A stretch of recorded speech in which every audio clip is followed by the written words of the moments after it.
quash talks of LeBron trade to the Warriors. This story is making its rounds today. According to Mark Stein, it was Paul who put the kibosh on a tentative trade discussion between the Lakers and the Golden State Warriors surrounding LeBron last season. It is believed that the Lakers would have reluctantly entertained a trade conversation with the Warriors before February trade deadline if LeBron wanted them to seriously engage Golden State on a potential deal. Yet league sources say that the reported talks between the teams at the time never got far, a large part because LeBron's agent, Rich Paul, was adamantly opposed to the idea of LeBron swapping Southern California to Northern California. Sources say Rich Paul implored both teams to scrap the concept, largely because he wanted to insulate LeBron from the potential backlash over switching teams for the fourth time in his career. You think that's true? I don't think Brad was going nowhere anyway. You got your rings already. No reason to go team up with Steph. You see the way they played in the Olympics? Can you imagine them in the regular season in the NBA? It wouldn't be fair. It wouldn't be no difference than Steph and goddamn KD and goddamn Draymond and Clay. That wouldn't be fair. Well, they had it for 3 years, so. Yeah, that wouldn't be fair. There was really no need at that point in your career to even make a change like that. Your legacy is already solidified. Everything you've done and accomplished to this point, you might as well just go right off into the sunset out there in LA, and do the best you can. And then what you wanted to happen anyway, what just happened just now is being able to play with your son. That might not have came into fruition if you had made that choice to go to the Warriors. Everything fits perfect. Bronny was at USC. Everything that you couldn't write a better story with a better ending.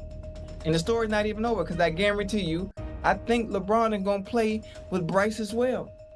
Mark my words, I can feel it. Bryce is a junior this year. Yeah. So a senior. Yeah. And one more after that. 22 this year, 23, freshman 25. No. That's too long? No. Because this is LeBron's 22nd season this year. Right. Bryce is a junior. Right. His 23rd season, Bryce will be a senior. His 24th season, Bryce will be a freshman in college. His 25th season, Bryce is coming to the NBA. Damn. You know what LeBron might do? What that? Retire, take a year off, and come back when Bryce finna play. I think a lot of things gonna be contingent on this team in Vegas. That's what he's eyeing. Yeah. Hey, I wonder if you think that I can get me another job. Because if LeBron gets the team in Vegas and he's in a position of power, he could hire me to do something. I don't know what it would be, but I just want to add it to my resume and diversify my portfolio based on things that I've done and accomplished. What you think about that? No? What are you gonna do? That's why I don't know. I don't know. I'm improving in that area when it comes to the game of basketball. I'm not sure. To do what? You gonna coach?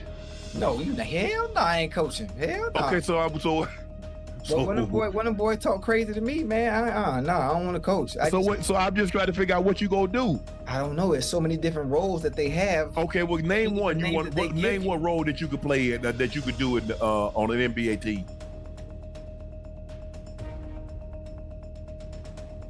Financial advisor. Oh, okay. That's about the best one. I'm just being honest. And matter of fact, that's one that I'm really good at, even though I play around and make jokes. Hell, financial advisor. Telling you what to do with all your goddamn money. Not spending on these goddamn women. Ocho. Yes, sir. That's not the issue. It's getting them to listen. Oh, yeah. How many stories, where are they now? Right. Guy lost all his money. The stats, NBA players, NFL players, MLB players, being broke, being divorced, being this or that. They know. But at the end of the day, it's hard to tell a man that's making that money what to do with that money. I don't think they understand, that shit go fast, boy. I don't care what the numbers look like when they come across that ticker on ESPN. That shit go fast, boy. You got you 1 or 2 or 3 high-end type women, that require a certain stipend, certain allowance, trying to portray a certain lifestyle that you have to maintain and keep up in order to have access to them. That shit go fast, boy. I'm telling you. It'd be pretty when it's rolling in and you playing. You're injury away now. You're injury away, and I can provide NBA players with statistics and a PowerPoint presentation to give them a better idea, because sometimes you can hear it and it goes in one ear and out the other, but when you see it in front of you with examples, sometimes they get through to you. And I only need to touch 1 or 2 of them. I ain't got to touch all 15 on the team. Let me get 1 or 2. 1 or 2 will understand. I mean, you look at guys like LeBron, and you look at Steph, and you look at guys that are worth 500 and 700, and LeBron is a billionaire, and you see these guys are like, bro, and you got an endorsement deal. I mean, LeBron is doing $80 million off the court. Away from the court. Not everybody. Right. It's only maybe 4 or 5 that's like that? 4 or 5 Yeah, of them? Yeah. A whole lot of. I mean, you're probably looking at Messi, maybe Cristiano Ronaldo. There are not a whole lot of guys. Mbappe. There are not a whole lot of guys that's doing those kind of numbers off the court, Ocho. Yeah. But I mean, but when you're looking at LeBron, I mean, he got 24-hour security. Mm-hmm. He got staff. Mm-hmm. I mean, so LeBron, it probably take $10 million a year to run his household. Yeah, that's crazy, huh? Yeah, for sure. Because you got to have, you got 24-hour security, rightfully so. You got a staff cleaning, you got a staff cooking. Mm-hmm. You listen, it's so funny. Your whole lifestyle has to change. You have to pay for the protection and pay for the convenience in the way you should be living once you reach that height and that level. That's crazy. Yeah, it's great, but I wouldn't want that life. I mean, the ability to not. I mean, he can't go nowhere. Nah, he in Savannah ain't going to no movie. He too goddamn tall. Anyway, if you wanted to sneak, you can't even sneak. Yeah, like that true. guy. And I couldn't be that kind of famous. No. I'm too fucking friendly. No, I don't want to be that kind of famous. I'm too fucking friendly, man. I'd be out there all goddamn day, hugging and talking to people. Yeah, or like Jordan. Be like Jordan. Be like Tiger. Be like Ronaldo and Messi and all these guys like LeBron. And come on, I can't. I'm too goddamn. I talk too damn much to be their kind of famous. Yeah. Hell no. Yeah. I mean, it's the financial security that you taking care of your family. But hey, we good. The little bit of fame we got, Ocho. Yeah. And the money that God has blessed us with, we good. Yeah. Hey, hold on now. We ain't no stragglers now. Oh no, hell no. Oh, we known, hey, listen, them Asian folk knew you in that goddamn nail salon. They did. Don't forget that now. Hell, listen. I went to the World Cup now. I went to the World Cup with Fox. Now I had some folks from different countries that ain't got nothing, that don't know nothing about no NFL. I ain't played football in 12 years. Well, they knew who little shorty was sometimes, some places I went. That felt good. That felt good. Ash real. Yeah. Oh yeah, for sure. Being in we way out here in the car. I didn't know you. Well, your boy did his thing back in the day now. Being in France and to hear people say "unk." Yeah. Ash looking at me, I'm looking at her. Did he just say "unk"? Yeah. I'm like, yeah.